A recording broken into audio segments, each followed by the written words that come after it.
Joan Rivers said that Michelle Obama was a man before she died. Was that a joke? I thought it was a joke. I thought it was a joke too, but the way she said it wasn't like jokey. She was like, oh, come on, everybody knows Michelle Obama's a man. Like, remember that? Yeah, like, would Big Mike kill you for that? Well, I think she died because she had 1,000 plastic surgeries. Michelle thinks American men suck. Let me warn you, your rage does not exist in a vacuum. If we don't get this election right, your wife, your daughter, your mother, we as women will become collateral damage to your rage. To the women. Joe Rogan and Greg Gutfeld just delivered a fearless, no-holds-barred takedown of Michelle Obama that shattered her carefully maintained public image. With razor-sharp wit and unapologetic boldness, they cut through the layers of hype, branding, and the seemingly untouchable media narrative that has long surrounded her. They challenge everything from the carefully curated narrative of victimhood to the almost royal treatment she often receives in the public eye, leaving no stone unturned. If you've ever found yourself questioning the near-worshipful praise, or wondering what truly lies behind that polished public persona, this scorching commentary pulls back the curtain and serves up the harsh truths that were never meant to be exposed. Jamie, there's a video of her and she's walking into her apartment building. That right here. I just was playing the one that. That's it. This is the one. Or the first woman We already president. have it with Obama, so let's just calm down. Got it. You know Michelle is a I'm sorry, she's a what? a transgender. We all know. Oh my gosh. That's pretty funny how she said it. Okay, we all know it. These choices clear to the men that we love. Our lives are worth more than their anger and disappointment. What's that pitter-patter sound I'm hearing in the background? It's the footsteps of Barack running to vote for Trump. Joe began to find his rhythm, gradually building momentum. He highlighted the irony of someone who had lived in the White House for 8 years turning around to write a memoir about feeling unseen. According to him, Michelle was the only person who could claim marginalization while trending across every social platform for 3 weeks straight. He likened her to an Olympic torch, endlessly carried by an adoring media, never flickering out, always portrayed as the symbol of a struggle she hadn't truly endured. Then he shifted to the cultural angle, and this was where Joe thrived. He unpacked her constant preaching about food, fitness, and discipline, saying her fixation on kale bordered on a moral crusade, as if broccoli alone could fix systemic problems. He joked that under Michelle's leadership, kids didn't get healthier, they became candy smugglers hiding sweets like illegal goods. Her school lunch program, he said, wasn't a health revolution. It was more like a nationwide hunger strike served on beige plastic trays. Joe went in hard on the self-righteous way she used her public image, comparing it to a yoga mat rolled out in the name of virtue. It wasn't enough for her to be powerful, she had to be profound, not just a public figure, but a sacred symbol. She couldn't just sell books, she had to present herself as the moral compass of the nation. And to Joe, that was comedy gold. He argued that every word she spoke seemed burdened with the weight of 1,000 essays. Every head tilt felt practiced. Every smile appeared camera-ready. She wasn't just a person anymore, she was a full-scale brand awareness campaign wearing sneakers. That Tim Dillon's video where he was saying that Michelle Obama should run for president. If she won, she could pull her cock out and China would just give up. I was wheezing. I couldn't breathe. Big Mike. Big Mike.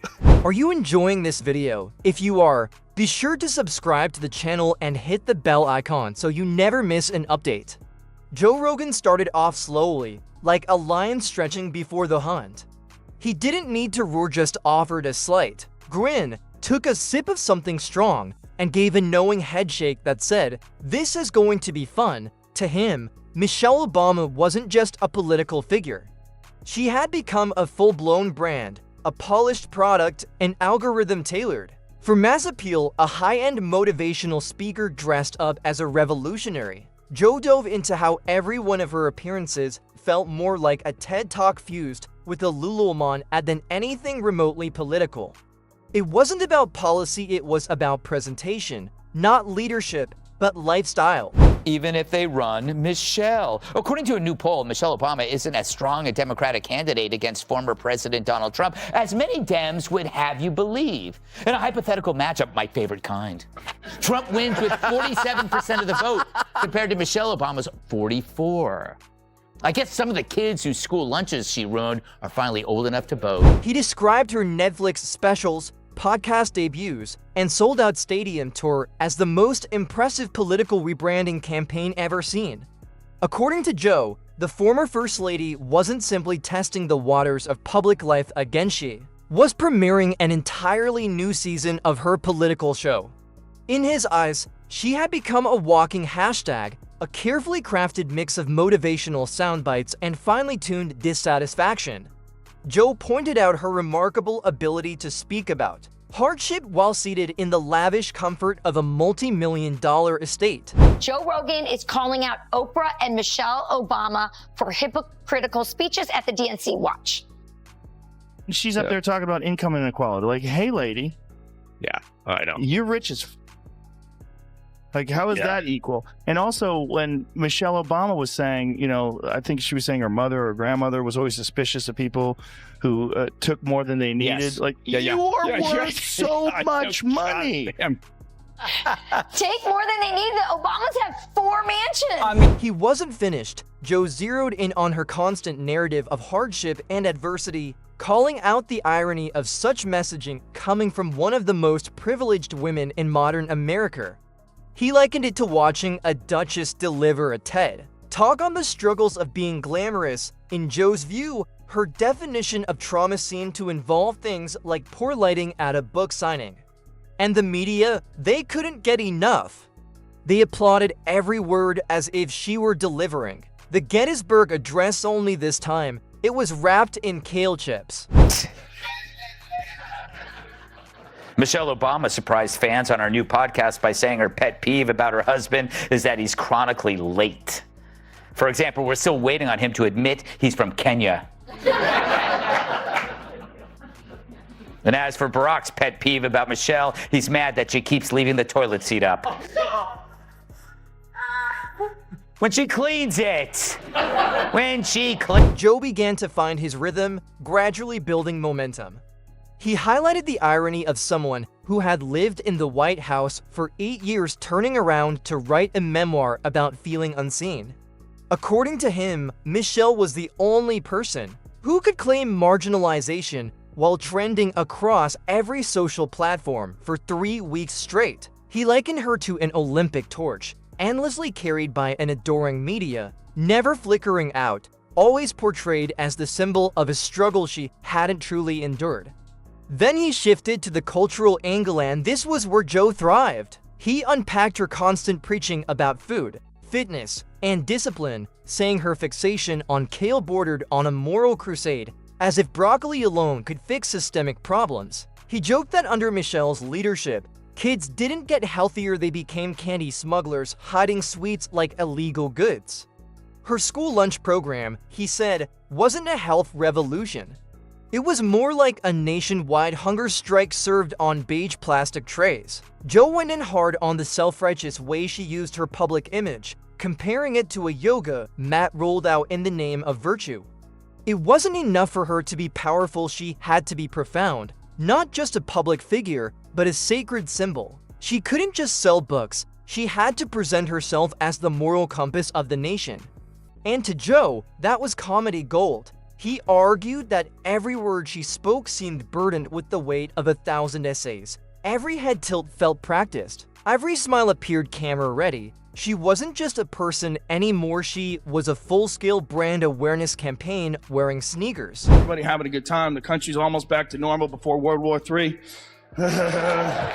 COVID was just so strange. We lost a lot of people during COVID, and most of them are still alive. Yeah. Before COVID, I would have told you that vaccines are the most important invention in human history. After COVID, I'm like, I don't think we went to the moon. I think Michelle Obama's got a dick. I think Pizzagate is real. I think there's direct energy weapons in Antarctica! Then Greg Gutfeld stepped into the spotlight. He didn't merely poke fun at Michelle Obama, he dismantled her public image piece by piece, like a cat toying with something shiny and new. His aim wasn't her existence, but the sanctimonious aura, the political polish that seemed to make her untouchable. To Gutfeld, Michelle wasn't just a former First Lady, she had become the sacred figure of a progressive daydream, and he came prepared to burn that pedestal down. He started by taking on her repeated habit of framing the American experience through a lens of personal struggle, all while seated atop a throne of privilege.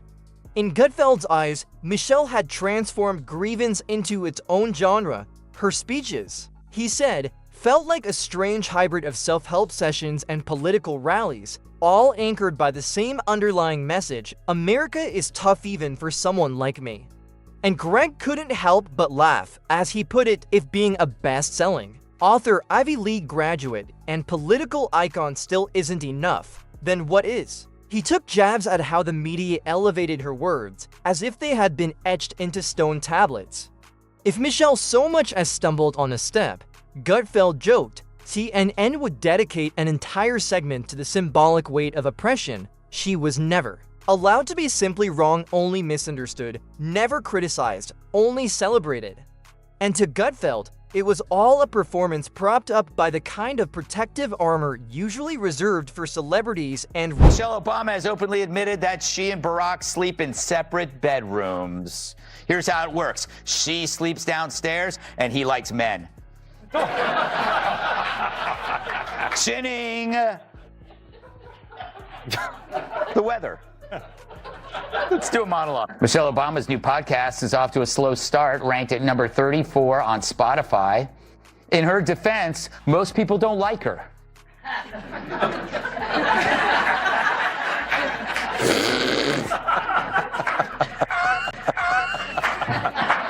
Then Greg turned his sights on her activism, mocking it as little more than performance art draped in flattering lighting and quiet manipulation. He argued that every cause Michelle supported came with a designer logo and a perfectly curated Instagram post. In Greg's view, she wasn't changing the world, she was branding it. He drew a sharp contrast between real activism and what he saw in Michelle's campaigns, saying true activism doesn't come with a publicist and a Spotify playlist. It comes with dirt, sweat, and risk, and as far as he was concerned, Michelle had never taken any real risk, not politically, not socially, not financially.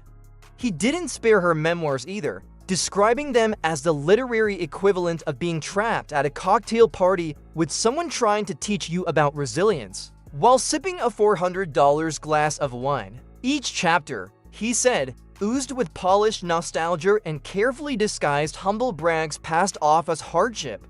According to Gutfeld, Michelle had mastered the art of emotional inflation, turning every minor discomfort into a grand tale of adversity. He also took aim at her public image as the real one, the grounded, down-to-earth alternative to political phoniness. But to Greg, she was about as down-to-earth as a SpaceX prototype. Her relatability, he claimed, was manufactured, tested by focus groups, shaped by strategy, and crafted for maximum appeal. She wasn't just authentic, she was professionally authentic. And when someone wields that much money, influence, and control over their public perception, Greg argued, they stop being relatable and start becoming a performance. Then he dropped what he considered the big reveal, the carefully orchestrated flirtation with national politics. The whispers, the speeches, the strategic public appearances, they weren't spontaneous. He insisted it was a soft launch for something bigger, a political campaign in slow motion, dressed up as casual participation.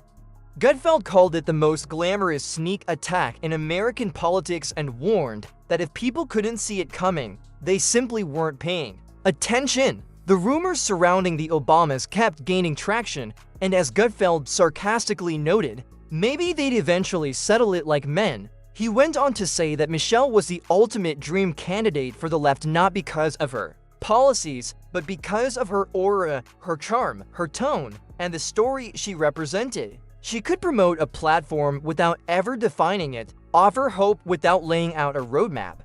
It wasn't about what she stood for, it was about how she made people feel.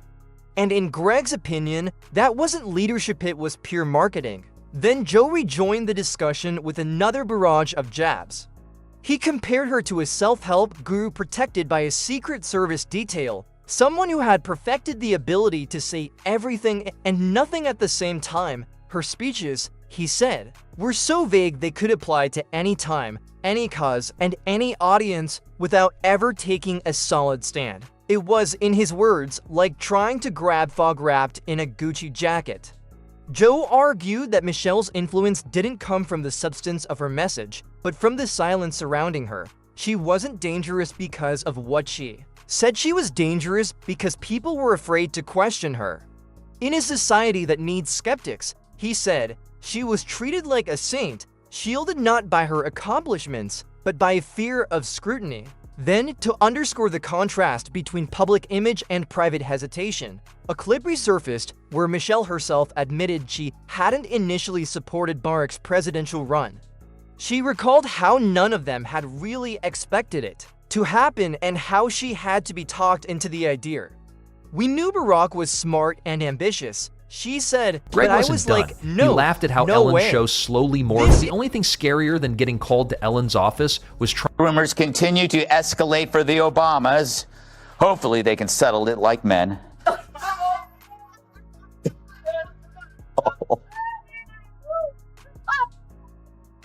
That's right. Then Greg Gutfeld delivered his final blows, describing Michelle Obama as the human embodiment of a political mood board, motivational, polished, captivating, and completely non-threatening, at least until she wasn't, he warned. That behind the charm and poise was a razor-sharp ideology wrapped in elegance. It wasn't blatant and it wasn't loud, but it was absolutely there. In Greg's view, Michelle represented a new kind of political force, one where she wouldn't need to debate, defend, or even clarify. All she'd have to do is appear, smile, sidestep the hard questions, and dazzle the crowd. It wouldn't feel like a campaign. He said it would feel like a coronation, carefully wrapped in a sob story. Joe Rogan, in his own segment, nodded in agreement. He clarified that the issue wasn't Michelle Obama herself, it was the overwhelming fear of criticizing her. He argued that when someone becomes immune to scrutiny, that's when real danger sets in. Not because that person will always abuse their power, but because if they ever do, no one will hold them accountable, and that, he warned, is a risk too great to ignore. Being married to the president of the United States thing, Yeah. that none of us kind of banked on. I mean, we knew Barack was smart and, ambitious, but, I think, but you talked me into supporting his run. I did. Because I was definitely like, nope, no way, this is crazy. We've done enough crazy stuff. That's right. Together, Joe Rogan and Greg Gutfeld didn't just roast Michelle Obama, they dismantled the mythology surrounding her. They peeled back the polished layers, exposed the machinery behind the persona, and revealed the performance beneath the elegance. Neither of them denied her charisma or accomplishments.